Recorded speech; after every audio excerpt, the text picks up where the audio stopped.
금요일에 오늘 첫 출연입니다. 동기동기 민동기 선임 기자님 박수로 모시겠습니다. 네. 안녕하십니까. 대타 띵굴입니다. 네. 대타 아니에요. 이제 고정이에요. 네. 그렇게 좀 알아주시면 고맙겠습니다. 자, 그리고 강성필 부대변인 박수로 모십니다. 네. 정편숙의 강성필입니다. 네. 요새는 종편 최대 이슈가 뭔가요? 뭐 종편 최대 이슈는 이제 뭐 우리 민주당이 분명히 이겼는데. 그 얘기 알았어. 네. 한동훈은 들어왔어. 좋은 얘기 지금. 뻐기고 다니고. 예. 나는 스트레스 받고. 스트레스 많이 받겠네요. 네.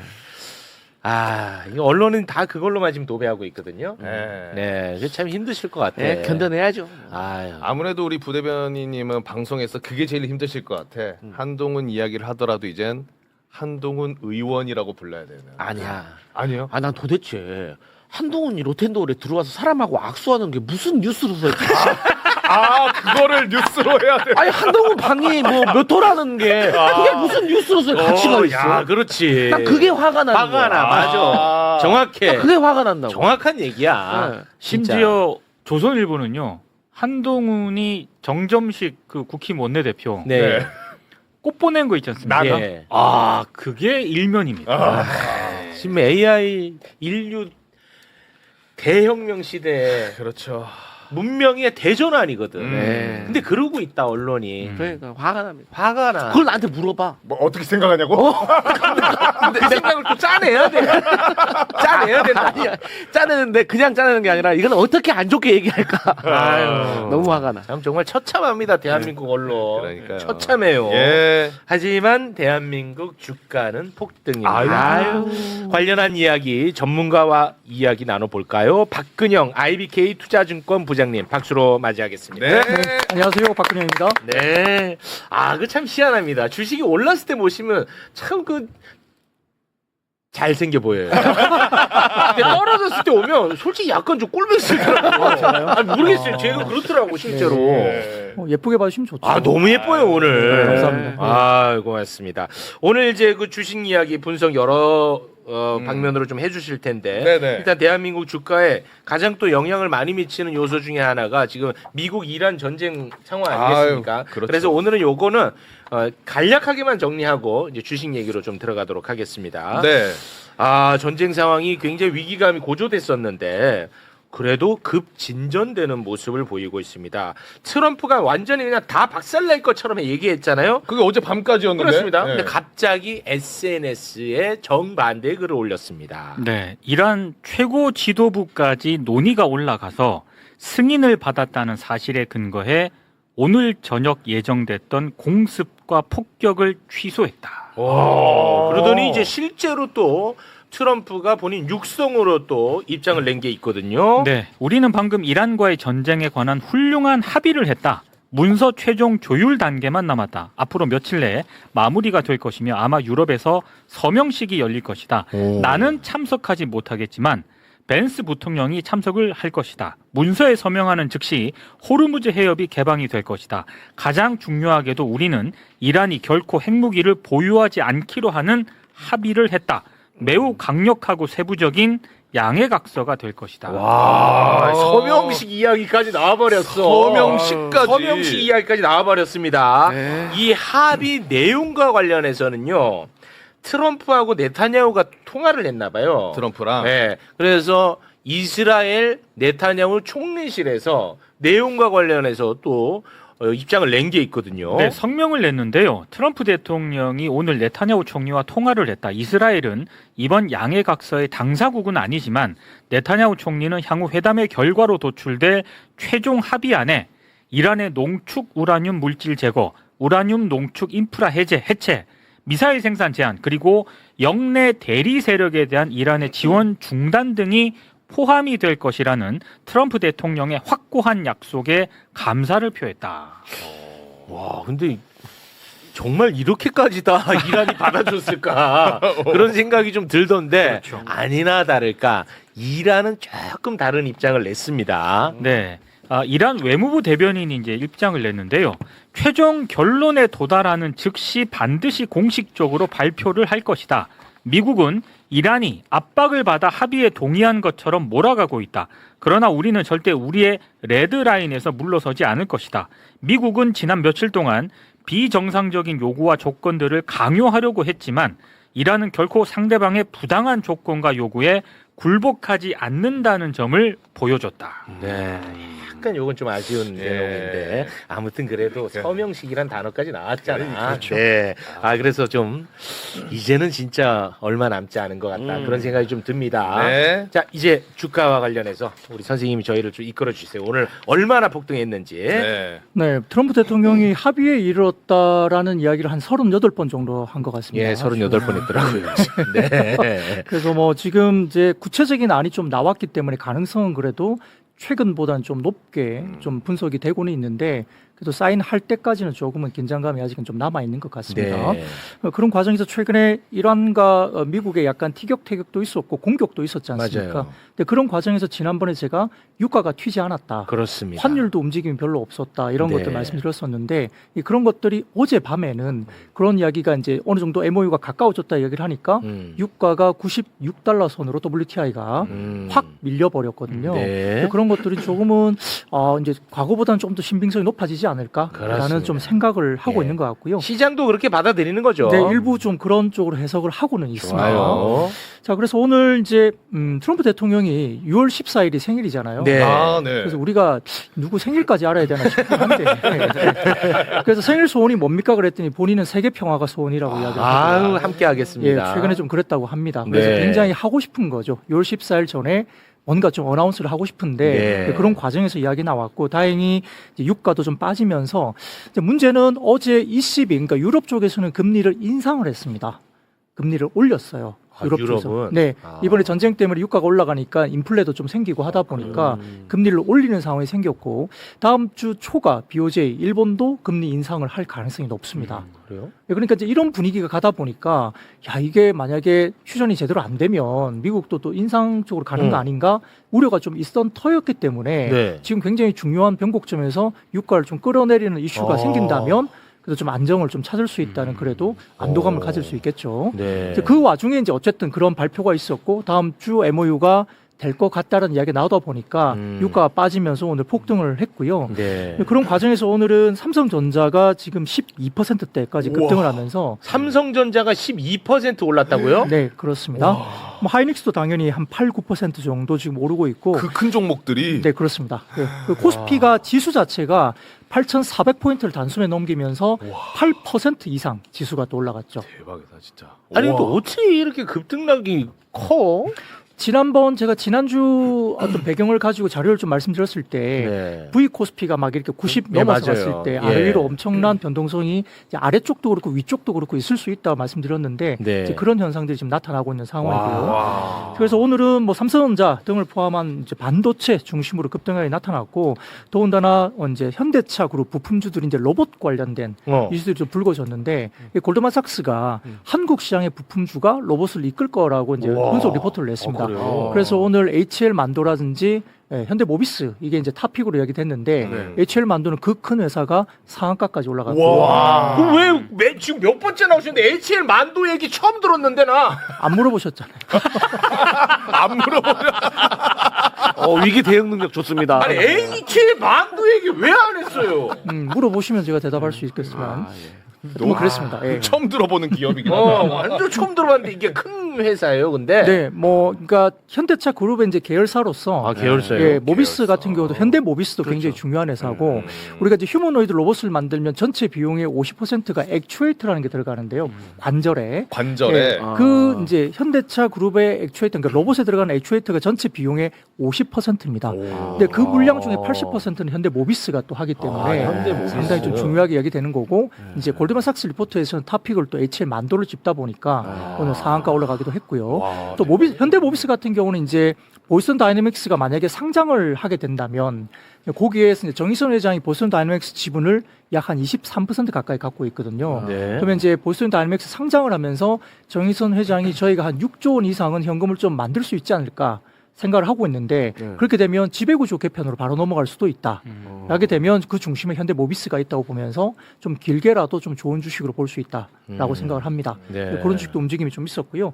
자, 그 외에도 뭐 중동 성수가 빠르게 합의가 되니까 재건 기대감이 또 올라오지 않습니까? 결국 그러니까 건설주가 오늘 급등했는데 이제 뭐 GS 건설이나 이제 중동 지역에 좀 연관이 되어 있는 네. 건설주가 좀 올라가면서 현대건설, 대우건설, 뭐 GS건설, 중동 쪽에 이미 좀 진출했던 그런 업체들이 좀 많이 올라왔고 건설 기계 쪽도 중동 쪽에 관련된 부분들 괜찮은 모습이고요. 최근에 좀 많이 올랐던 뭐 백화점이나 화장품 쪽은 소비재는 오늘 약간 미리 많이 올랐기 때문에 약간 차익실이 좀 나오는 부분이 있었고요. 그리고 한국도 보면 하반기에 금리 인상 가능성이 굉장히 높게 점쳐지고 있습니다. 그러다 보니까 금융주, 은행이라든지 보험주 이런 쪽도 이제 금리 인상에 대한 수혜를 받을 수 있기 때문에 그런 쪽도 같이 움직였고요. 자, 코스닥 같은 경우는 2차 전지주가 역시 이제 큰 종목인데 에코프로나 에코브리엠 이런 종목들이 있는데 미국 쪽에서 이제 ESS라고 해서 전기 저장 장치가 있습니다. 네. 최근에 전기차 수요도 유럽 쪽에서 좀 올라온다는 이야기도 있고 전기차 말고 이제 저장 장치가 있거든요. ESS라는 게 전기를 저장하는 장치인데 이 시장이 굉장히 커지고 있습니다. 거기에 대해서 미국 쪽에서 이제 중국산 제품에 대한 부분들 좀 배제를 하기 시작하다 보니까 그 유통에서 이제 한국과 관련된 ESS 굉장히 좀 부각이 나타날 수 있다. 그러면서 뭐 삼성 SDI나 뭐 LG 엔솔 그다음에 에코프로 그룹들 이런 것들이 좀 눈에 띄게 올라왔고요. 네. 근데 아까- 그 전기차로 이제 다 바뀔 거다 막 이런 예측들이 있었는데 왜 사람들 전기차 그렇게 많이 안 사요? 아직까지는 뭐 얼리 어댑터들은 결국은 많이 이제 초반에 샀었고요. 네. 그 다음에는 결국 이제 캐즘이라고 해서 일정 부분 사고 나면 가격의 저항도 좀 있을 수도 있고. 그러니까 왜냐하면 일반적인 내연기관보다는 좀 가격이 비싸고 보조금을 주지 않으면 좀 사기가 좀 껄끄러운 점도 있고요. 아직까지 그래도 이제 내연기관에 좀 익숙한 분들이 아직은 있기 때문에 전기차 이제 손이 잘 안 나가는 잘 사람도 안 나가요? 아직은 있을 수 있죠. 결국은 관건은 가격입니다. 그리고 배터리가 주행 거리가 되게 중요한데 한번 뭐 맞아요. 충전한 다음에 뭐 서울 부산 왔다 갔다 이 정도 나오면 괜찮은데 뭐 300km, 400km면 좀 애매하거든요. 그것 때문에 그래. 네. 그리고 현실적으로 이 우리가 내연기관은 기름이 떨어지면 그냥 주유소 가서 넣고 출발하면 되잖아요. 네. 그런데 전기차는 충전도 시간이 짧아지긴 했지만 걸리기도 하고 그렇다고 주유소처럼 어디든 바로바로 충전할 수 있는 데가 아니라 찾아다녀야 되는 불편함이 아, 아직까지는 그래? 좀 존재해서 국내에서는 주저하시는 분들도 꽤 많이 주변에서 있는 이제 것 같아요. 한 번 완충해서 1000km까지 가면 그때는 폭발적으로 늘 것 같아요. 아, 네, 그럴 수도 있고요. 뭐 충전소가 또 많아지면 더 좋겠고 이제 앞으로는 이제는 예전에 우리 핸드폰에 건전지 이렇게 끼워 놓고 빼고 해서 예전에 휴대폰 사면 2개씩 주고 그랬잖아요. 네. 그런 식으로 이제 배터리도 그게 중요하구나. 차를 가가지고 딱 대면 충전하는데 뭐 1시간, 2시간 걸리지 않고 그냥 거기서 배터리 빼버리고 충전되어 있는 배터리 바로 끼우고 가는 뭐 그런 서비스도 향후에는 나올 가능성이 높죠. 네, 그런 시장이 오겠습니다만 아무튼 뭐 그런 과정에 지금 2차 전지도 있다고 보면 될 것 네. 같고요. 뭐 그 외에도 뭐 로봇주가 움직이다 보니까 코스닥 시장이 뭐 로보티즈라든지 LG 그룹 계열에 있는 이런 로봇 관련된 주도 주가들이 좀 괜찮았다 이게 보이는 상황이고 네. 일부 이제 반도체 소재 부품 장비주들도 꽤 오늘 원익 IPS라든지 관련된 전공정 장비들 굉장히 좋은 종목들이 꽤 있습니다. 그 외에도 이제 스페이스X가 6월 12일 날 상장하다 보니까 일부 종목들 예를 들어서 뭐 스피어 같은 종목들 스페이스X 관련 주들이 조금은 상승 쪽으로 움직임이 있었다 볼 수 있습니다. 네. 야, 그 하루에 뭐 한 8% 오르고 삼성전자가 12%, 12%. 네. 와. 그러니까 이게 1, 2주 사이에 무슨 코스피가 7,500까지 뭐 밀렸다 했다가 정신 차려 보면 8,400까지 와 와, 있고. 정말 정신 없습니다. 그러니까요. 이건 아마 전문가도 정신 없을 거야. 처음 봤을 거야, 전문가분들도. 그렇죠. 지금 시대의 코스피 지수는 저도 처음 보고 여러분도 처음 보고 네. 다 같이 처음 보는 지수인데 그렇습니다. 적응을 해야죠. 네. 근데 아무튼 그 AI 반도체 이 스토리는 전혀 지금 변화가 없는 거는 맞죠? 뭐 현재까지는 뭐 약간의 공격이 있죠. 여러 지난번에 제가 말씀드렸던 토큰 이코노믹스라는 이슈가 좀 불거지면서 지금 오픈 AI도 엔트로픽을 경계하기 위해서 본인들이 토큰 가격을 내리겠다라고 지금 이야기를 하니까 네. 이제 비싼 토큰 가격, 비용에 대한 부분들이 이제 미국 월가에서도 말이 많고 그러니까 가격을 내리는 쪽으로 가다 보니 그러면 나중에 이제 비용이 좀 내려가니까 결국은 이제 물량이 확 증가하지 않으면 그럼 수익성이 좀 떨어질 수 있는 우려가 수익성이. 좀 있다라는 이야기도 조심스럽게 나오는 게 아. 이제 어떻게 변할지는 아무도 모르지만 좀 우려가 좀 있는 것은 사실이긴 합니다만 그런데 한국의 여러 가지 지표들 그러니까 반도체 수출 지표라든지 이런 것들 좀 보면 아직까지 반도체에 대한 어떤 업황 전체적인 흐름들은 아직은 꺾이진 않았다라고 볼 수 있습니다. 네, 아직까지 꺾이지 않았다. 네. 달라진 거 없다 이겁니다. 그럼요. 예. 사이클. 뭐만 하면 아무튼 뭐 거품 이야기가 나와버리니까 네. 무슨 뭐 이 AI가 카푸치노냐고 뭐만 하면 거품이야. 카푸치노 좋았습니다. 아, 실생각하니까 애드립이 나오네. 애드립이 잘 나옵니다. 예. 고맙습니다. 오늘 마음껏 뱉어주십시오. 마음껏 뱉다가 가겠습니다. 네. 그러다가 또 기사 도배가 되겠습니다. 네. 혹시 또 더 짚어주실 부분 있을까요? 네, 그러면 이제 반도체가 좀 좋은 이야기가 나오는 게 몇 가지 자료를 좀 보여드리면요. 자료. 2번 자료를 한번 띄워주시면 2번. 네. 자, 우리가 반도체를 볼 때 이제 반도체 업황이 꺾인다는 것을 뭘 보고 좀 알 수 있을까 고민이 되게 많아요. 오, 이거 중요해. 아까 말씀드렸던 뭐 여러 가지 부분들이 좀 공격도 많이 받고 네. 토큰 가격도 이제 빠지면 좀 어렵지 않느냐. 그리고 제가 오라클 말씀드렸을 때 투자는 엄청나게 들어가는데 이 친구들이 이제 부채가 많이 쌓이니까 네. 부채를 계속 쌓아가면서 투자를 하니까 좀 어렵다. 네. 그래서 좀 오라클. 두렵지 않느냐 이런 이야기가 나오는데 네. 몇 가지 좀 지표가 있는데요. 자, 첫 번째로는 우리가 말하는 TSMC라는 대만 업체가 있습니다. 유명하죠. 패키징에 되게 유명한 글로벌 1위인데 자, 이 회사 관련된 캐파가 꺾이느냐를 좀 보는 게 첫 번째 자료입니다. 근데 그 캐파가 꺾이지 않고 있다는 게 여전히 나오고 증설을 계속 하고 있기 때문에 자, 그 부분의 첫 번째 조건은 아직까지 문제가 없다. 그리고 이제 수요가 있다 보니까 가격도 계속 올리거든요. 그래서 그것은 업황적으로 문제가 첫 번째 없다는 기준을 먼저 말씀드리고요. 네. 두 번째는 한국의 메모리 가격 아니 근데 이거 그래프 뭔데 띄어남아 놓고 본인 할 얘기만 해요. 바로 말씀드리겠습니다. 바로 좀 해줘요. 그래서 이 부분은 이제 두 번째 조건은 이제 우리가 반도체 볼 때 TSMC의 캐파가 꺾이느냐 부분이고요. 네. 두 번째는 수출 지표 가운데 수출. 디램의 수출의 킬로그램당 중량당 단가가 꺾이느냐 의미 있게 꺾이느냐를 좀 봐야 됩니다. 근데 이 사진을 보시면 오른쪽 보시면요. 오른쪽 쪽. 예, 디램의 중량 기준 수출 단가가 어때요? 올라가요. 계속 오르는데요? 네, 레코드 하이를 계속 찍고 있죠. 이게 최근 자료거든요. 최근 자료. 그러니까 최근 자료가 이렇게 나오고 있기 때문에 지금 6월달 1일부터 10일까지 잠정치인데 계속 올라가고 있습니다. 근데 디램은 그 고물상처럼 이렇게 그 중량 달아갖고 아니요. 판매를 해요? 아니 중량 달하고 판다는 게 아니고 아 고물상에서 이렇게 하거든. 중량 달아서 가네. 오늘 드립이. 요즘 철근값 좋아요. 이렇게 딱 해갖고 하거든. 네, 뭐 고물처럼 생각하면 안 되고 예. 금처럼 생각하셔야 되는데 네. 지금 이게 우리가 이제 지표로서 보게 되면 이게 물량이 좀 나가더라도 가격이 꺾여버리면 이게 물량으로 그냥 물량 뛰기로 한다고 생각하잖아요. 그러면 업황이 아주 좋게 보기는 아주 쉽지 않을 수도 있는데 이게 단가로 봤을 때 계속 단가가 올라간다는 것은 수요가 좀 강하게 계속 좀 유지가 된다는 거니까 결국 단가를 좀 봤을 때 이 단가가 올라가는 게 유지가 되고 있느냐가 두 번째로 우리가 볼 수 있는 엄청나네. 거고요. 네, 엄청납니다. 꺾이지 않고 있죠. 그 세 번째는 우리가 한국에서 우리가 HBM이라는 메모리를 우리가 유명하지 않습니까? HBM 예, 유명합니다. 하이닉스나 삼성전자가 하고 있는데 이 HBM이 원래는 엔비디아로 바로 주는 게 아닙니다. 그러니까 TSMC라는 대만 쪽으로 들어가서 패키징을 해서 이제 이렇게 들어가거든요. 그래요? 네. 이 얘기 왜 이제 했어? 안 물어보셨으니까. 알아야 물어보지. 알아야 물어보지. HBM이 만들어서 TSMC로 갔다가 네. 거기서 만들어서 네, 네. 엔비디아로 가요. 네, 뭐 그렇게 엔비디아 이제 걔는 뭐해 그럼? 또 있죠. 예, 뭐 여러 가지 다 팔죠. 뭐 조립해요? 베라루빈 이런 것도 개발도 하고요. 뭐 거기에 들어가는 걸 이제 TSMC가 이제 패키징을 해주는 건데, 네. 그러니까 결국 대만향 수출 지표를 보면 그것도 꺾이지 않으면 괜찮다. 그 세 개 정도를 보시면 반도체 업황을 아직은 꺾기는 좀 어렵다라고 볼 수 있습니다. 그러면 향후 장기적으로는 우리나라에서 만들어서 대만 갔다가 엔비디아로 가는 이 공정 중에 우리가 만들어서 패키징까지 해서 보낼 수 있는 기술은 없어요? 삼성전자가 그걸 하고 싶어 하죠. 근데 왜 안 해요? 예, 기술력이 그래도 아직까지는 TSMC가 좀 더 기술력이 좀 높고요. 그래요. 예, 그러다 보니까 이제 TSMC가 이제 꽉 차 있어요. 뭐 어디서 계속 해달라는 쪽이 많고, 애플도 그렇고, 엔비디아도 그렇고, 뭐 다른 쪽도 많이 들어와서 너무너무 차 있기 때문에 그래서 최근에는 일부 이제 낙수 효과, 거기가 더 이상 못 하니까 삼성 쪽으로 파운드리 쪽으로 좀 오지 않을까라는 이야기가 있는데 그 파운드리 쪽이 굉장히 한 6조 이상 적자를 굉장히 많이 냈거든요. 기술력 때문에 조금 힘들었고 가동률이 낮다 보니까 너무 적자가 심했는데 최근에는 괜찮아지고 있습니다. 왜냐하면 애플이 이제 관련된 걸 주고 있고요. 테슬라도 관련된 걸 칩을 주고 있고 또 어제 나온 게요. 굉장히 좋은 이야기가 나왔는데 구글 쪽의 TPU라고 해서 우리가 이제 엔비디아는 GPU라는 걸 만드는데 TPU는 이제 소위 말하면 맞춤형 반도체예요. 맞춤형. 맞춤형 칩인데 그게 맞춤 TPU라 정자. 그러거든요.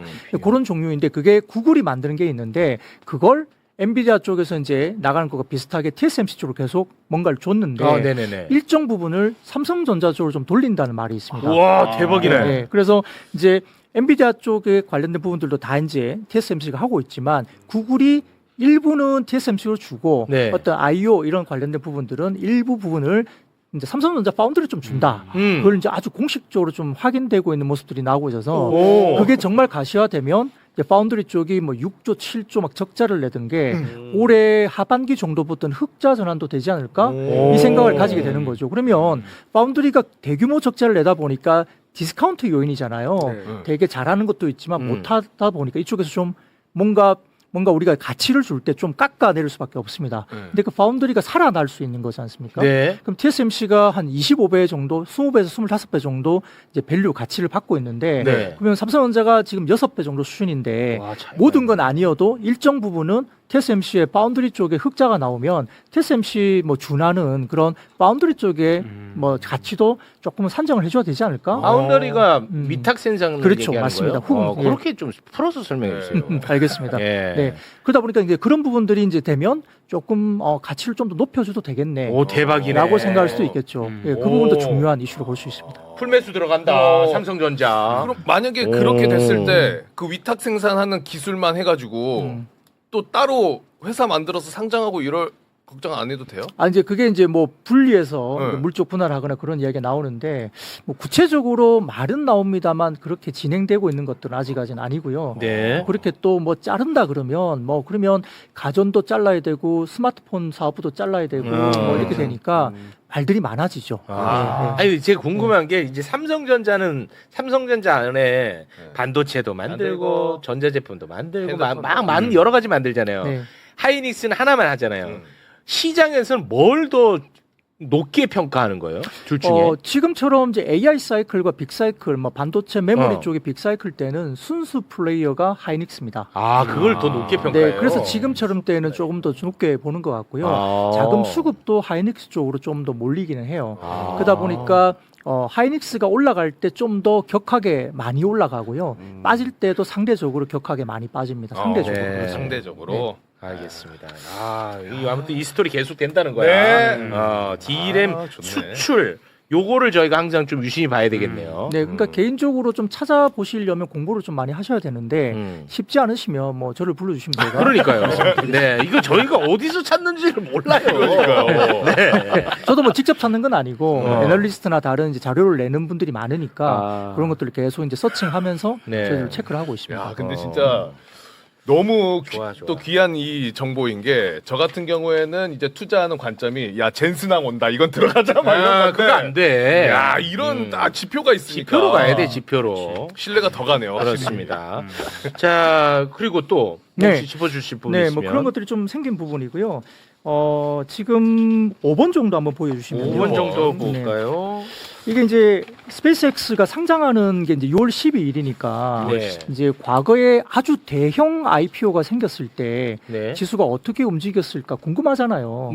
네. 그렇죠. 이제 네. 그걸 보여주는 오, 자료인데 좋다. 이게 이제 골드만삭스 자료입니다. 보시면요. 네. 이 보시면 가운데 쪽에 보시는 보기 IPO라고 이제 아주 회색으로 보이는 부분이 있을 그렇습니다. 거예요. IPO. 그때가 이제 대형 IT가 이제 상장했던 그 당일 날인데요. 당일날. 그 직전에 보시면 슬슬 빠지잖아요, 주가가. 네. 그죠? 예. 상장 직전에 그렇죠. 그러니까 결국 한 20일 정도 보면은 좀 빠지더라. 그러니까 수급이 그쪽으로 쏠리게 될 수밖에 없어요. 그러니까 힘드니까. 이 그래프는 주식시장 전체를 얘기하는 거죠? 미국 시장에 미국 봤을 시장. 때 예, 네. 아주 큰 대형 IPO가 나왔을 때 그 전에 조금은 그 전에 빠지더라. 대형 IPO로 가기 위해서 자금들을 빼야 되니까 그렇죠. 슬슬 빠지죠. 네. 근데 보면 한 3, 4일 정도 지나고 바닥을 만들고 난 다음에 네. 정상적으로 올라가잖아요. 어. 네, 그러니까 이번에 스페이스X 같은 좋아, 경우도 좋아. 750억 달러 정도가 이제 공모 자금이었는데 거기에 4배 정도가 와. 공모 자금이 집중됐으니까 네. 그럼 750억 달러 관련된 부분들이 이제 공모가 끝나면 네. 한 1,750억 달러가 남아 돌죠. 남아 빠져나오겠죠. 그렇습니다. 돌려줄 테니까 네. 그 돈이 어디로 갈까? 아, 그거 네,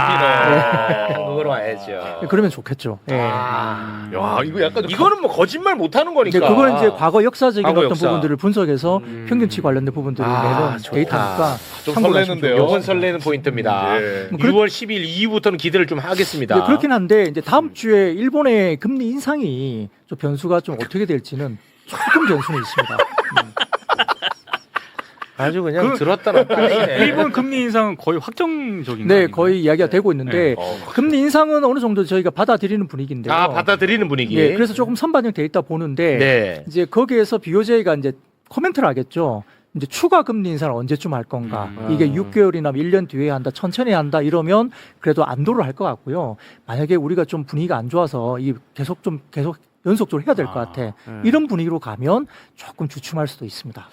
그리고 또 일본은행에 또 입장을 봐야 그렇죠. 되는데. 자금들이 아주 저리에 자금들이 일본 자금들이 해외로 투자가 많이 됐을 텐데 네. 금리 인상 기조가 일본 시장에서 이제 본격화되면 그 자금들이 일본으로 다시 돌아가는 자금들이 생길 수 있으니까 네. 그런 것들이 시장에서 수급으로 영향을 좀 미칠 수 있는 것도 우리가 좀 집중적으로 좀 봐야 될 것 같아요. 일본 금리 문제. 미국 금리보다는 우리한테 영향을 덜 주겠죠. 그래도. 뭐 글로벌 영향은 아무래도 미국 금리 쪽이 좀 더 클 수가 네, 있겠죠. 네. 알겠습니다. 자, 그리고 뭐 하나 정도만 더 보고 그럴까요? 마무리할까요? 예. 그러면 그 8번째 자료를 좀 보여주시면요. 8번 자료. 8번. 요것도 좀 설레는 자료예요. 아, 설레는 네. 자료입니까? 여기 보시면 예. 자 이게 이제 베라루빈이라는 엔비디아 쪽의 새로운 모델이 나온 네, 것에 대해서 베라루빈. 이제 기존 보시면 GB300이라는 게 아마 GB300. 하나가 있고 그 다음에 오른쪽에 베라루빈 200 이렇게 해서 두 개가 비교가 돼 있는데요. VR 200. 그렇죠. 예. 가격이 보시면 이제 GB300 같은 거 보시면요. 가격이 약 한 400만 달러 정도가 되죠. 가격이 제일 아래쪽에 네, 보시면 맨 밑에 토탈. 네, 토탈 그게 보이죠. 네. 그리고 베라루빈 200 같은 경우는 뭐 토탈 가격이 한 780만 달러 정도가 네. 됩니다. 가격이 당연히 신제품이 올라가는 한 겁니다. 2배 높네요. 네, 근데 중간쯤에 이제 핑크빛으로 보이는 게 메모리 쪽인데요. 메모리. GB300 같은 경우는 지금 400만 달러 가운데 37만 달러 정도니까 한 10% 남짓 정도 메모리가 이제 그 비중을 차지했습니다. 그죠? 네. 예. 근데 오른쪽에 보시면 780만 달러 속에 메모리가 어떻습니까? 200만 달러가. 뭐야? 예. 왜 이렇게 비싸? 그러니까 메모리가 그만큼 이제 가격도 오르고 비중이 엄청 높아지고 있는 거죠. 그러니까 메모리 쪽이 좋은 건 맞는 거예요, 확실히. 와. 그 오른쪽에 보시면 435% 성장이 보였다. 와. 지난번 모델보다 그죠? 그러니까 메모리 쪽이 좋은 것은 이런 쪽에서 보일 수 있는 거고요. 와, 이게 좋네. 네. 그 밑에 보시면 이게 좋네. 표를 좀만 더 보이시면 네. 와. 밑에 보시면 PCB라는 항목이 있습니다. PCB. 예, 그 기판이고 그러니까. 그다음에 ABF 서브스트레이트도 기판이거든요. 기판. 네, 그쪽 보시면 오른쪽에 보면 약 뭐 서브스트레이트 같은 경우는 233% 증가했잖아요. 네. 그런 것도 보이고 이거 많이 그 올랐네. 밑에 MLCC라는 게 MLCC. 있습니다. 네, 그런 것도 보시면 어떻습니까? 182% 증가했죠. 네. 그러니까 MLCC 같은 경우는 삼성 전기 최근에 급등한 이유가 여기 있고요. 삼성전기야. 그다음에 이제 서브스트레이트 같은 경우도 기판 PCB 같은 경우는 예를 들어서 뭐 우리가 보면 대덕전자, 뭐 코리아 서키트, 그다음에 뭐 TLB, 뭐 소캠 관련주로 TLB라든지 그다음에 뭐 이수페타시스 이런 종목들이 나오거든요. 그리고 LG 이노텍 이런 종목들도 이제 기판 쪽 반도체 기판 그런 종목들이 최근에 강세를 보이는 것들은 신규 모델에 저렇게 비중들이 엄청나게 늘어나고 있는 게 보이기 때문에 네. 그런 종목들이 지금은 주도를 하면서 아. 이제 MLCC나 반도체 기판주들도 상당히 최근에 좋았다. 그렇게 볼 수도 있습니다. 진짜 이 공부를 많이 해야 돼.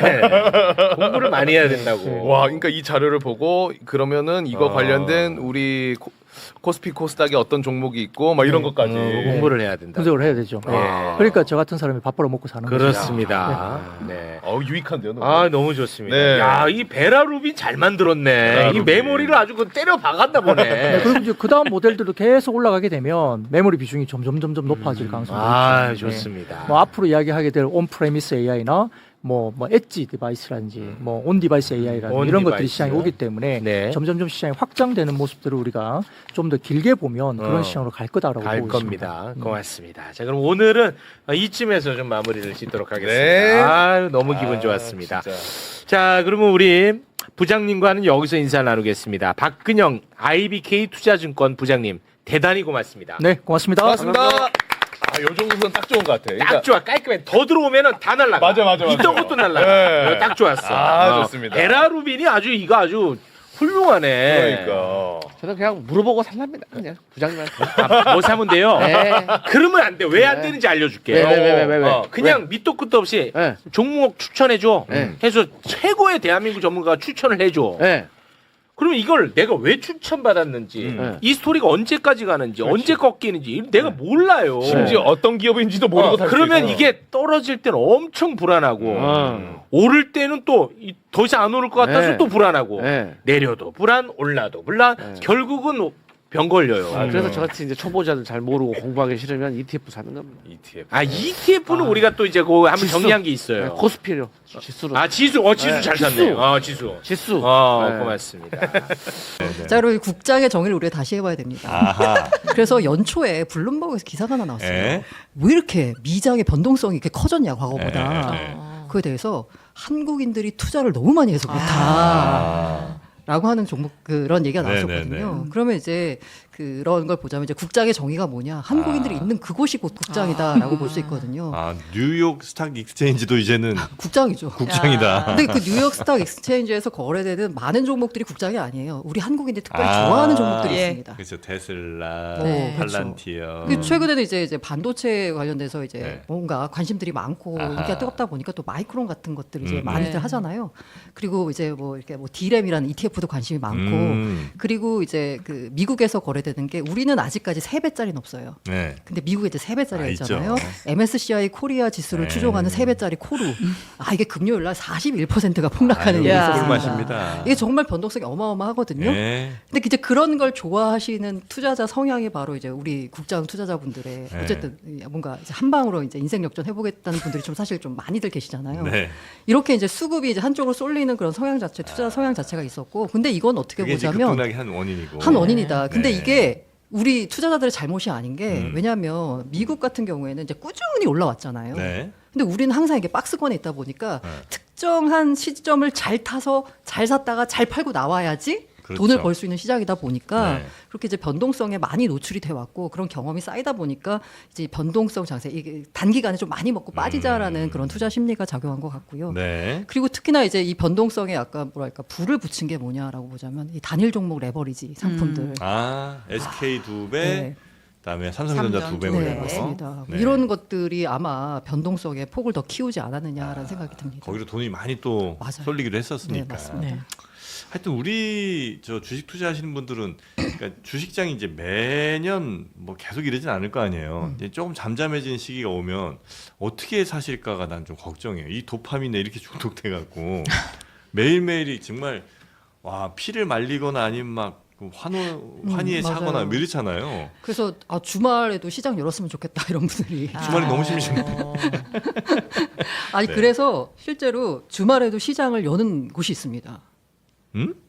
그래요? 네, 이게 어디냐면 이제 바이낸스. 이게 물론 이제 한국 코인, 분들. 코인. 이게 이제 바이낸스가 네. 이게 지금 코인 거래소의 그 코인 거래량이 거의 80% 그러니까 지난해 이제 10월에 비하면 바이낸스 기준으로 보자면 최근 기준으로 봤을 때 거래량이 코인 알트 이제 코인들만 놓고 보자면 80%가 줄었어요. 네. 그러다 보니까 이 코인 거래소들이 이제 먹고 살아야 되잖아요. 네. 그러다 보니까 지금 하고 있는 게 뭐냐면 주식을 토큰화 시켜가지고 이걸 거래시키는 걸 굉장히 많이 하고 있거든요. 네. 그래서 이제 바이낸스가 최근에 삼성전자 네. 그리고 SK 하이닉스, 현대차, 무기한 선물 3종을 이제 상장을 했었어요. 근데 이게 놀라운 게 뭐냐면 제가 보기에 요거 거래하시는 분들은 대체로 보자면 아마 주말에 하시지 않을까라는 생각이 드는데 이 3종의 2일부터 10일까지 거래 대금을 분석해 봤더니 1조 4천억 정도를 거래했습니다. 많이 하셨네. 네, 근데 다만 요거는 이게 바이낸스 입장에서도 약간 이게 국내 금융당국에 좀 눈치를 볼 수밖에 없거든요. 네. 그래서 SK 하이닉스 거래하는데 이거 한국 거래소에서 안 하고 바이낸스에서 하게 되면 이거 금융당국 입장에서는 이거 좀 약간 못마땅하잖아요. 그러니까 하이닉스 가격에 가격을 추종하는 겁니다. 추종하는 거예요? 네. 그럼 이게 만약에 괴리가 벌어지면 그러니까 이 바이낸스에서 거래하는 가격이랑 하이닉스 실제 실제 거래가랑 주가랑. 막 이게 차이가 날 수도 있잖아요. 날 수 있는데 거의 붙어서 가요. 근데 아, 이제 그래요? 다만 그 주말에도 이게 거래가 되잖아요. 코인 같은 경우에는. 그러다 보니까 이제 하이닉스 거래하신 분들 중에 주말에서 이제 이게 바이낸스가 있고 하이퍼 리퀴드라는 또 덱스라는 거래소가 있거든요. 네. 야 거기서 지금 하이닉스 주식이 떨어졌대. 그럼 야 월요일 날 이제 큰일 났다. 뭐 이런 식으로 가격을 예측하시기도 합니다. 그런데 이렇게 가격이 벌어졌다가 주말에 그 주중에 딱 개장을 하잖아요. 그럼 다시 가격 붙어요. 네. 그 거래소 우리 거래소 가격으로. 아. 이제 다만 이제 주말에는 가격 발견 기능이 없다 보니까 그렇죠. 이제 이쪽 거래소에서 찾아지는 가격을 가지고 투자자들이 예상하는 거죠. 그 주말에 막 올랐는데 네. 요새 하이닉스가 네, 맞아요. 근데 막상 월요일 아침에 장 열었는데 폭 나갈 수도 있잖아요. 그럴 수도 있죠. 네. 그럼 이제 그 사람들 박살 나는 거예요? 그거야 뭐 그분들. 예. 네. 그분들. 네. 근데 어쨌든 이렇기 남 때문에 얘기니까. 제가 아까 거래 대금이 1.4조라는 말씀을 드렸는데 네. 그 참고로 말씀드리자면 한국인 계정으로 개설이 된 계좌에서는 요 주식 한국 주식은 거래할 수 없습니다. 아, 네. 한국인은 못해요? 한국인은 못해요. 아. 근데 한국인이 바이낸스가 뭐 테슬라 뭐 무기한 선물도 상장했거든요. 이거는 돼요. 근데 한국 주식은 안 돼요. 이게 왜냐면 이거 했다가 또 우리 금융당국한테 철퇴를 맞으면 네네네. 바이낸스를 실제 거래한 한국인도 굉장히 많거든요. 그럼 이거까지 막아버리면 바이낸스 입장에서는 굉장한 손실이니까. 그런 바이낸스에서 정도로. 그런 이 거래하는 사람들 국적도 다 따지나요? 거기 그 KYC라 그래서요. 그 인증을 합니다. 아, 인증해요? 가입할 때? 가입할 때. 네. 1조 대금은 다 외국인들이 네, 외국인들이 들고 온 그만큼 거예요? 외국인들도 한국 주식에 관심이 많다는 아, 거고. 그래요? 네. 그리고 외국인들 같은 경우에는 아무래도 이 여러 가지 좀 진입 장벽 있잖아요. 한국 주식을 거래하는 데 있어서 그러다 보니까 이제 코인으로 거래하는 요걸 좀 선호하시는 분들도 있고요. 아. 그만큼 이제 코인 투자자분들 같은 데서도 야 이제 코인은 뭐 이렇게 별로 재미가 없다라고 해서 야 그러면 투자할 만한 게 뭐가 있지? 주식이 잘 나간대. 게다가 한국 반도체 주식 잘 나간대. 근데 이걸 코인 형태로 제공한다고 하니까 이쪽으로 이제 거래가 몰리죠. 하여튼 전 세계적으로 이게 역사상 처음으로 우리나라 주식이 이렇게 전 세계적으로 관심을 받는 것 같아요. 맞아요. 지금이 거의 한 1, 2년 사이에 네. 이래본 적이 거의 없는 것 같은데. 이렇게 압도적으로 전 세계적으로 1등을 한 적은 아주 짧은 기간에는 있었을지도 모르겠습니다만 없었던 것 같아요. 그렇죠. 네. 그래서 뭐 많은 나라의 투자자들 우리나라에 관심 갖는 건 좋은 일이죠. 그래서, 그럼요. 예, 많이 이제 투자하셔야 되는데 투자할 때도 뭐 우리도 이제 외국 투자할 때는 진짜 그 나라 대표 기업들만 이제 가듯이 네. 외국에서도 우리나라 들어올 때 뭐 제가 사고 있는 종목들은 안 들어올 거 아니에요. 그러니까 1, 2, 3위, 네, 뭐 5위, 뭐 10위 안에 있는 친구들만 다 거래할 거 아닙니까, 그죠? 아, 그러니까 더 쏠리는 것 같아 그쪽에, 그렇죠. 그죠? 에이. 근데 어쨌든 장내에서는 외국인들이 계속 SK 하이닉스랑 삼전 파는 거 아니에요? 네, 팔고 있죠. 그리고 개인이 다 받고? 네네. 그러고 있는 대단해. 상황입니다. 근데 이 이제 반도체에 대해서 아까 이게 뭐 이제 조정이냐 예. 아니면은 이제 뭐 하락이냐 예. 그걸 얘기하셨는데 저는 오늘 제가 갖고 온 그 뉴스 중에 이제 두 가지가 약간 이게 반도체가 당분간 가겠구나를 느끼게 하는 게 두 가지가 있었거든요. 네. 하나는 뭐냐면 지금 일본 시가총액 1위 기업이 어디일 것 같으세요? 바뀌었는데 최근에? 일본 시가총액 1위 1위. 기업 지금까지 쭉 예전에는 NTT 도코모 이런 데가 1등했고요. 너무 그건 옛날 너무 옛날 아니에요? 소프트뱅크였었죠. 소프트뱅크가 네네. 1등이었고요. 네. 그 전에 뭐 토요타 잠깐 1등한 적이 있는 토요타. 것 같고요. 토요타가 한참 1등했습니다. 한참 1등했고요. 한참 1등 하다가 최근에 여기로 바뀌었다가 또 저는 여기로 바뀌었어요. 답을 알 것 같습니다. 저는 알고 있고 자 네. 신혜영 기자님 질문입니다. 누굽니까? 근데 기사 봤는데. 빨리 봤어요? 얘기해봐요. 네, 찍어봐요. 기억이 안 나요. 그거 비슷해. 기억 안 나는 거랑 네, 이름이 발음 네, 비슷해요. 맞아요. 그거예요. 기억시야. 키오 그렇지. 샤? 키옥시. 키오? 키옥시야 맞죠? 네, 맞습니다. 네. 얼마 전에요. 소뱅이 1위를 했다라고 자꾸 좀 했거든요. 무식한 거 자꾸 노출시켜요. 근데 오늘 네. 기준으로 키옥시아가 1등이 됐습니다. 네. 오늘 기준 보니까 시가총액이 2,500억 달러 정도 되고요. 네. 키옥시아가. 네. 근데 여기서 알 수 있는 게 일본 1등인데 2,500억 달러예요. 엥? 야, 우리 기업 2,500억 달러. 네, 우리는 1조 달러 기업을 두 개나 갖고 있잖아요. 아이고. 500개 안 되는 귀엽다. 거예요, 네, 귀엽죠. 예. 네, 그리고 이제 소뱅이 2,270억 달러 정도에서 2등이고요. 네. 전통을 자랑한 도요타가 2,200억 아유, 달러 정도 그 됩니다. 중소기업들을 어떻게 해 그래? 주식거래. 그렇죠. 그리고 이게 키옥시아가 1등이 됐다는 건 키옥시가 낸드하는 회사잖아요. 네. 반도체 하는 회사입니다. 네. 그런데 이게 도요타라는 전통적인 제조업을 누르고 소뱅이라고 하는 AI 산업 쪽에 투자를 많이 한 곳이 이제 1등이 됐다가 아예 이것까지 누르고 반도체 회사가 1등이 된 거예요. 이제 반도체는 정말 이제 대세구나 네네네. 라는 생각이 들었던 게 하나가 있고요. 또 하나는 뭐냐면 하이닉스가 마음 먹으면 살 텐데 이런 회사 그죠? 카이스닉스가 과거에 지분도 갖고 예, 있었다고 지분을 갖고 하더라고요. 있었죠. 네. 그리고 이제 머스크가 이제 스페이스X 상장 때문에 여러 군데 가가지고 인터뷰를 굉장히 많이 하고 있어요. 근데 제가 봤던 인터뷰가 뭐였냐면 JP 모건이 주최하는 그런 그 투자 설명이라고 해야 되나 그거 있는데 제이미 다이먼이 나와서 인터뷰를 하고 그 다음에 이제 머스크를 화상으로 연결해가지고 그 네. 인터뷰를 한 그 아하. 내용을 이제 요약을 봤는데 네. 머스크가 말한 핵심은 뭐냐? 현재 앞으로 5년간 필요한 메모리 대비 신규 팹은 극히 일부에 불과하다.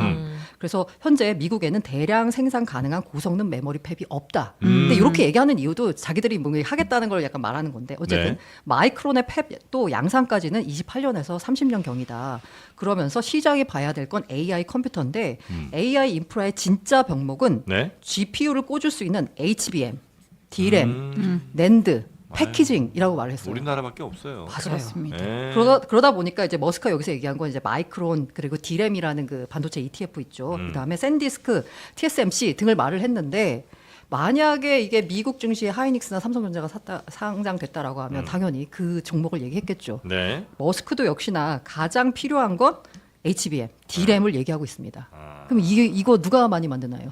우리죠. 네. 우리밖에 없어요. 네. 네. 그렇기 때문에 지금 아까 조정이냐 아니면은 이제 본격적인 하락 조정장에 접어든 거냐라고 했을 때 이 DRAM, 그러니까 반도체에 대해서는 시장이 정말 네. 좋게 보고 있구나. 아직 멀었습니다. 그 제가 사실 요 국면에 좀 추가 매수를 할까 했거든요. 네. 200선 깨지고 30선 깨지면 30만 원선 깨지면 좀 들어갈까 삼성전자 30, 했는데 예, 하이닉스 200. 200선 들어가려고 했는데 이제 저희 아버지가 이제 지금은 은퇴하셨지만 왕년에 옆계에 좀 계셨었거든요. 아, 증권업계. 네, 계셨었는데 지금 은퇴하셨습니다. 아, 그래요? 그래서 아빠 나 이거 좀 더 들어갈까? 그랬더니 아빠가 좀 기다려봐라고 하시면서 이 여의도에는 속설이 있어. LG 맞아요, 관련된 맞아요, 주식들이 고점을 찍으면 그 이후로는 맞아요. 뭐 이런다는 시장- 속설이 있어. 그래서 아빠 시장- 무슨 그런 속설을 얘기해? 이랬더니 증명이 된 속설이야. 또 이런 얘기. 저는 물론 LG를 저희 부모님도 너무 LG를 사랑하는 LG가 맞아요. 100세까지는 LG인데 아무튼 그런 얘기를 하시더라고요. 아, 아버님께서. 네. 아, 우스갯소리 지금은 반. 그런 네. 소문이 그런 말씀 안 하세요? L자 들어간 건 투자하면 안 된다. 그러니까 근데 그러기엔 또 저희 집안에 L자 들어간 회사 다니는 애가 있어가지고 네. 그렇긴 한데 아. 약간 뭐 속설이고 뭐 이렇게 엄청난 다 그런 건 아닌데요. 네. 제가 말을 갑자기 꼬이게 되네요. 다 그런 건 아닌데 경험칙 중에 하나인 맞아요. 것 같긴 해요. 경험칙이에요? LG전자 굉장히 훌륭한 기업인데 네. 그동안 삼성전자나 하이닉스 뭐 다른 백색 가전만 한다고 하더라도 네. 그런 기업들에 비해서는 뭐 점유율이 낮은 적들도 있었고 네. 그리고 삼성전자, 하이닉스는 다 이렇게 계속 반도체 회사로 거듭났는데 LG는 또 그러진 않았었잖아요. 아. 그리고 가전 쪽에 이제 많이 머물러 있으면서 그동안 이제 주가도 더 이제 안 좋은 그런 상황이었죠. 그래서 왜 근데 LG전자까지 상한가 가면 이제 마지막이다라는 사람들이 이야기를 하냐면 이제 막차까지 출발한 것이 아니냐. 예, 라는 이제 그런 생각들 때문에 막차다. 예, 그래서 이제 문 닫고 이제 갔다라는 끝물. 의미로 이제 우리가 많이 그런 이렇게 비유를 그러니까 과거에 그런 적이 하긴 많았다 했었- 이거죠? 그런 적도 있었다. 있었다. 네, 라는 그런 정도로 이제 알아주시면 좋을 것 같아요. 아니, 그 아버님이 그런 증권을 꽤 오래 계신 거 아니에요? 한 20년 이상? 네. 아니, 우리 전문가를 모시려고 그래요. 아, 또. 우리 아빠 돈을 많이 못 벌었습니다. 네. 네, 가족은 건드리는 거 아니에요? 아니, 왜 또 이렇게 나오셔서. 그 정도 오래 계시면 또 뭔가. 그럼요. 인사이트가 연륜에서 있을 수 있죠. 나오는 맞아요. 것도 네. 무시할 수 네. 없죠. 아유, 부럽습니다. 근데 지금 주식 투자를 그래 잘하고 있구나. 그래서 참. 제가 주식 투자를 안 했던 거예요. 그러니까 저희 아버지가 현업에 계실 때 왜냐면 그 시절에 막 IMF 있고 뭐 있고 이제 그 너무 시절에는 박스피 시절이었어요. 네, 너무 고생하시는 이해가 거를 돼요. 봤어서 저는 이제 주식을 하면 안 된다라고 생각을 하고 네. 일평생 살았는데 아. 좀 이런 장에 안 하면 이제 제 돈이 녹고 있으니까 저도 이제 뒤늦게 뛰어든 거죠. 네네네. 하여튼 다음에 한번 모시는 걸로 예, 하겠습니다. 네. 근데 아마 지금 가장 배가 아픈 그룹이 이제 LG 그룹이 아닐까라는 배가 생각이 왜 들어요. SK 하이닉스 전신이 LG였죠. 네. 그렇죠, 그렇죠. 그거 너무 이제 아깝겠죠. 빅딜 하면서 반도체를 이제 아. 그 LG 구본부 그 LG 그룹 쪽에서는 뺏겼다라고 생각을 하거든요. 네. 원래가 자기는 아니었어요. 현대 거였나 그죠? 현대전자. 현대전자랑 네. LG를 합쳤죠. 야. 그죠. 현대전자 그 반도체 사업부랑 네, LG랑 합쳤죠. LG 합치고 네네. 예, 그래서 이제 하이닉스가 된 거고. 네, 맞습니다. 그걸 이제 SK가 인수를 해버린 거죠. 네네네. 아유, 하여튼 SK는 진짜 운이 좋아요. 아니 뭐 실력이 좋은 건지 모르겠습니다. 하여튼 네.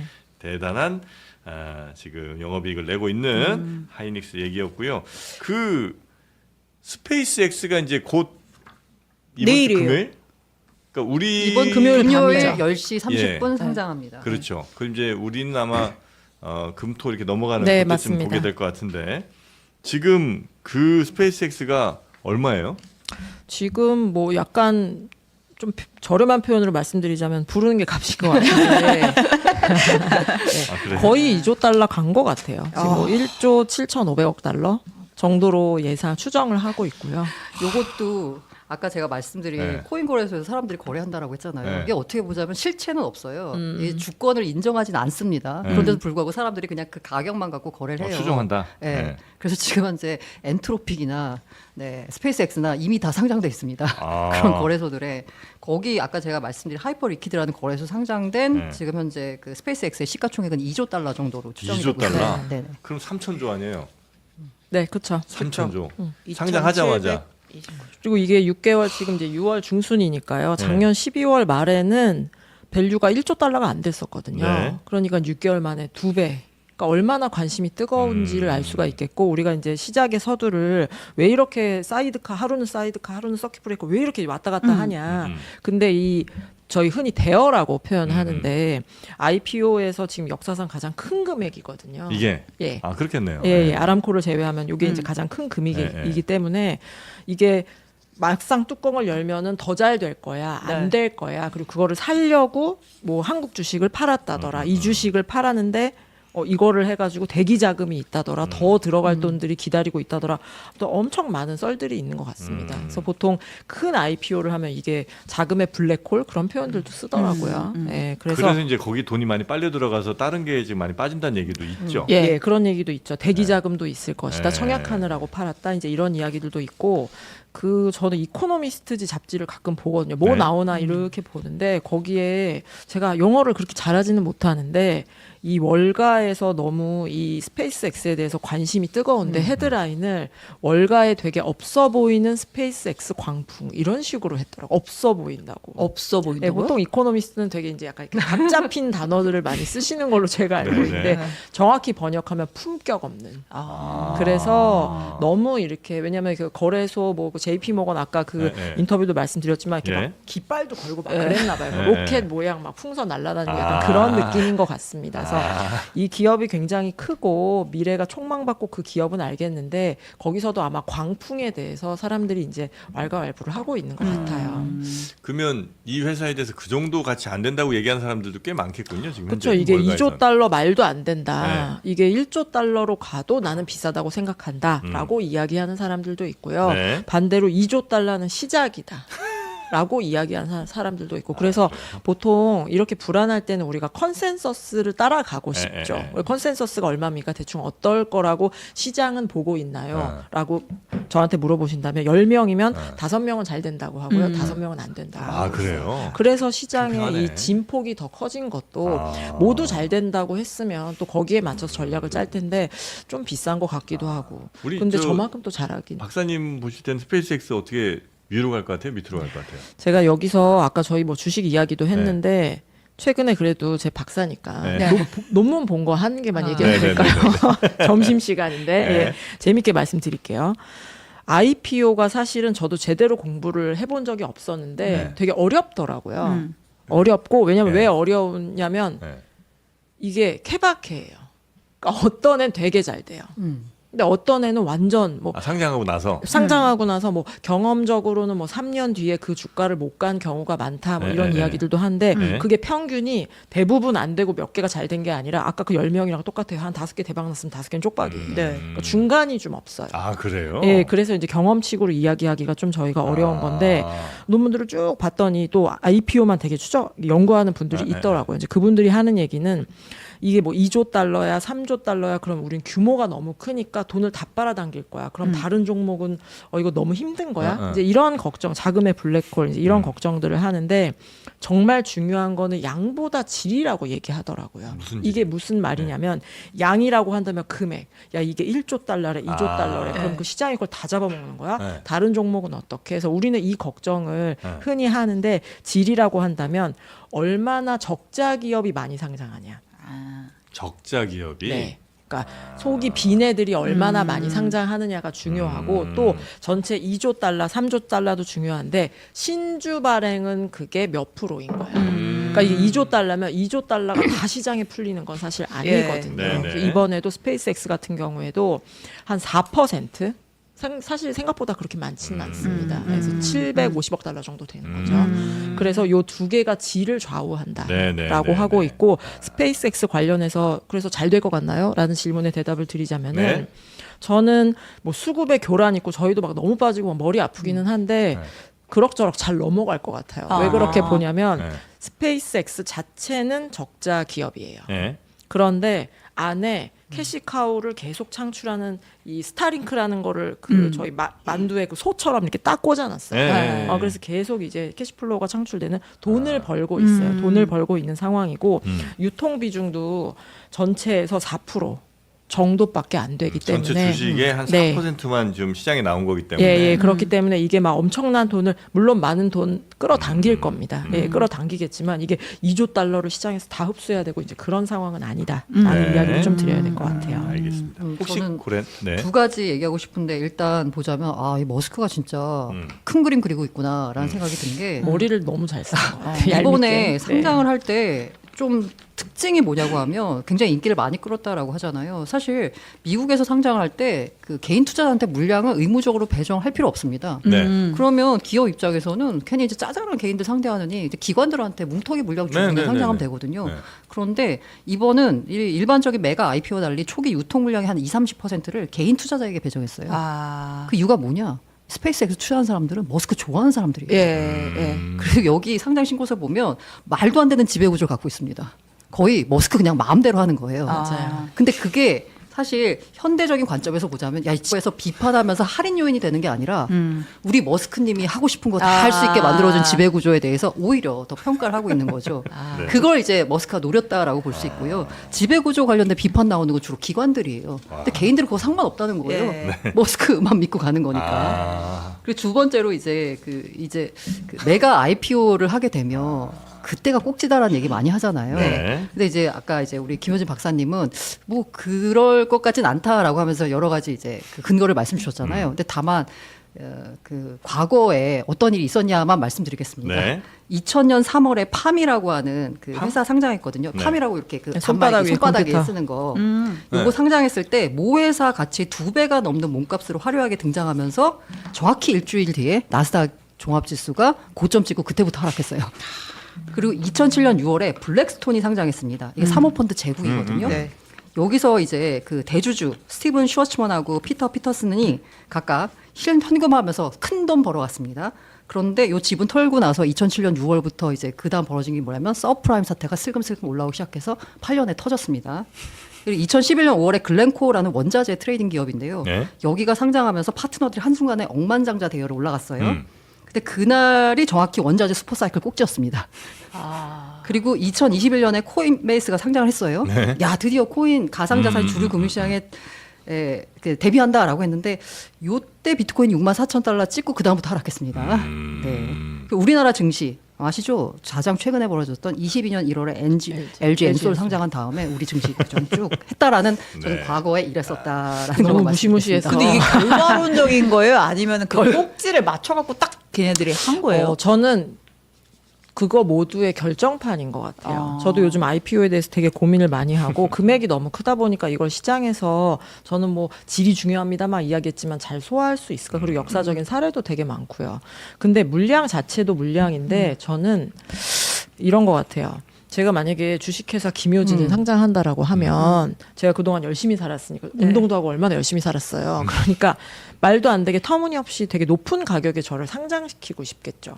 그리고 저한테 투자한 VC들 저를 뒷바라지해 준 엄마, 남편 얼마나 저를 드들볶겠어요. 이러니까 저를 엄청난 가격에 상장시키고 싶겠죠.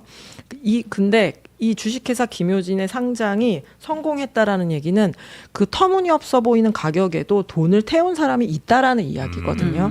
그래서 여기서 우리가 보통 뭐 시장에서 리스크 오프다, 리스크 온이다 이런 얘기를 써요. 그러니까 위험을 사람들이 리스크에 대해서 얼마나 지갑을 열고 있느냐, 돈을 태우고 있느냐 이게 되게 시장에서는 중요한데 네. 그래서 돌아놓고 보면 그렇게 크고 미래의 이익까지 끌고 와야 되는 적자 기업이 상장이 성공도의 최상단이었어요. 이거 다 사후 세부적으로 우리가 알 수 있지만 그래서 최상단이었을 가능성이 있는 거죠. 그래서 그 기업들이 뭐 손바닥 위에 컴퓨터 이 기업은 조금 실체는 없었던 것 같은데 뭐 글렌코어가 됐건 뭐가 되고 블랙스톤이 되었건 굉장히 우량한 기업들이었어요. 네, 지금도 네, 장사 네. 잘하고 있습니다. 네. 그럼에도 불구하고 그 당시 IPO는 왜 그렇게 그들의 IPO는 성공했죠. 맞아요. 근데 왜 그게 시장의 대미를 장식하는 것처럼 보였느냐라고 하면 위험 선호가 더 올라갈 수 없을 때까지 올라갔을 때 예, 그 IPO가 실행이 되었다라고 저는 생각합니다. 이건 진짜 큰 깨달음이 있네. 네, 원래 그래서- 시장이 제일 좋을 때 상장하는 거예요. 네. 그래서 저는 스페이스